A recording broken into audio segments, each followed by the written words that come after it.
Ah, what-o! For today's video, I and we shall be discussing How to Power a Punk Society, part number 3. That's a hated number in the industry for film sequels. People hate 3. People hate Jurassic Park 3, Terminator 3, Rise of the Machines, whatever it's called. I don't mind 3s. For this 3, this will be about Halloween, or this will be about how to power a Halloween-themed civilization. How it can be sort of powered. For this, I will be taking into account Halloween Society's only options that could be considered an option. You just think, you can't really put up a solar panel because a Gothic society has no sunlight or very little sunlight, and a Halloween society has very little sunlight, be it all of the swamps or forests or woods or castles or anything in a Halloween civilization, a Gothic civilization or a Halloween civilization. There's not much potential. There's not much in the line of the solar potential, be it solar PV, such as a solar panel, solar concentrated or solar thermal. There could be a bit of potential in the wind. However, the sun is the reason we have the wind. So, if there's no sun, it's also, there's no wind. So, but there could be a bit of wind from something. I mean, the wind's caused by things like hot air mixing with cold air. The reason there's hot air is because Earth is being warmed by things like sunlight, and probably a little bit by Earth itself, because of geothermal power. Geothermal heat, the wind could be geothermally heated. And there's cold air because of parts of Earth not being bombarded with sunlight constantly. So there's air that is hot and air that is cold, and together they make the wind. So if there's no sunlight, obviously there's not going to be much wind. There could be wind as a result of something like heat in the ground coming up through Earth's crust and interacting with something that's cold, so there could be a bit of wind. And the idea behind there tends to be wind as part of a Gothic or a Halloween society or environment, period, as the wind is a thing associated with being scary and is usually just a thing used in the very theme of horror, Gothic or Halloween. So maybe there could be wind. That depends on where the society is, because the society or civilization could be an entire planet all by itself, completely separate from the conventional environmental civilization. Or it could be something that is a part of planet Earth, just like any city or continent or any normal part of human civilization, period. So there could be wind, there could be quite a bit of wind potential, the occasional gust, but a gust is not official wind, come on. It's not complete wind, come on. So there might be a bit of wind potential. There may be a bit of geothermal potential, but you'll have to go very deep, as all of the ground would be very cold, as opposed to being heated by a lot of access to Earth's core. So the ground would be very cold. It would be a cold type of ground. Tidal, if there's... the moon could be close enough to be more tidally powered. And the moon is a cause of the tides, meaning a Gothic or Halloween or even a horror type of civilization could have the potential for tidal. However, that would involve the civilization being near the ocean, and that involves a lot of work being completed. And it has to be heavily maintained as well as being constructed and completed, so tidal's bad as an option here. How about biomass? Because plants can grow. Plants need sunlight, as well as water, and there's probably a lot of water in a Halloween type of in this type of environment. Come on. Plants require sunlight, and there's no sunlight when it's constantly dark. So biomass, not an option, period. That also means there's no algae ponds going for a biofuel, even though there could be a lot of algae as just a thing in a natural environment here. All the purposes of being spooky or groggy, but most likely not an option, period.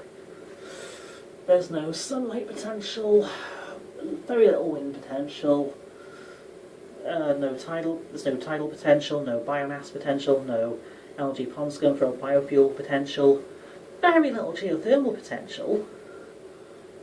Oh, dun dun dun. Here's 5 options that require a very advanced civilization. That's right, I'm talking about none other than a black hole, thorium for nuclear fission, just hydrogen or its isotopes of hydrogen for nuclear fusion. That's pretty cool. And a matter-antimatter reaction.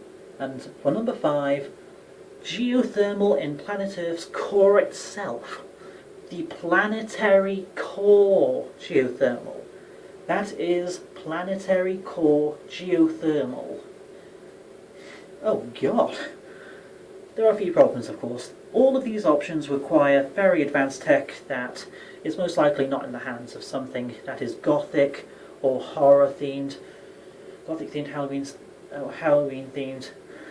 They're very old fashioned, because an old haunted house is like from a few hundred years ago, as well as the graveyards, or that could be modern. Oh god. Or the forests, the woodlands, the swamps. They're all away from even 21st century civilization, or they're very old and supposed to be modernised. However, how about we just assume it's a matter of potential for the resources as opposed to the tech being created, or constructed, or completed. I did a bit more research into thorium fission, and as opposed to the global energy grid needing 25,000 tons of thorium, the global energy grid can be powered by 100 tons of thorium. As opposed to 1,000 tons of thorium per cubic kilometre, that's more like 1,000 cubic metres. But, of course, thorium is 11.5 grams per cubic centimetre, aka an estimated 11.5 times of that 11.5 times the mass to volume ratio, meaning per cubic metre, as opposed to that being a cubic ton, that would be an estimated 11.5 cubic metric tons. Therefore, as opposed to just a usual, just like with water or anything, a cubic metre equals a metric ton, as a cubic metre equals 11.5 metric tons. Therefore, a cubic kilometre of ground, if 1 part per million, actually contains 11.5 thousand tons, or 11,500 metric tons of thorium. That is taken up 1,000 cubic metres, or 10 by 10 by 10 metres. Then that's 11,500 metric tons of thorium. That's divided by not my original estimation of 25,000 tons that's needed to power the grid for a year, but it's divided by 100 to 500, because I checked how much energy is in thorium, and it's pretty powerful. Oh my god. So thorium could be useful, you can run out, but with all of these options you can run out, so that's bad. But the option is good in the meantime. Society is powered, plus they don't take up a lot of energy to power up a few light bulbs, a few chandeliers or something, so that's not bad. Oh, that's quite bad because you run out, but never mind. I mean, that's not completely, infinitely bad. That's not infinitely bad. The society is being powered by something that's clean. So, thorium for nuclear fission, or nuclear fusion. such as the isotopes of hydrogen or hydrogen itself. Then we can power the grid from 10 cubic meters of water per year, or a matter-antimatter reaction, a metric ton or cubic meter of the fuel for such a thing is 50 times more powerful, or a black hole that can power hundreds or thousands of societies for 3 years, or vice versa, 3 times the global society for hundreds of years or thousands of years, or I missed one, but never mind. There is planetary core geothermal. That would require a lot of drilling right into the ground till you reach the mantle. Not so much the actual core itself, just so long as you reach the mantle. And you can get 1,000 times or so more amount of energy per area compared to just normal geothermal. Then your society will be hot and powered.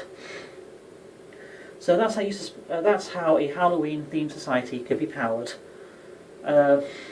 Nuclear fission, thorium for nuclear fission, hydrogen or hydrogen isotopes for nuclear fusion, a matter-antimatter reaction, a black hole that can be created by beaming 2 streams of light against each other, or planetary core geothermal.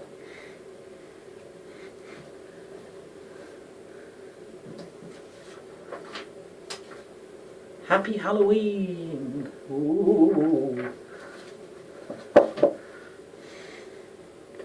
Happy Halloween for the year that is the 2019. Is that a pow out?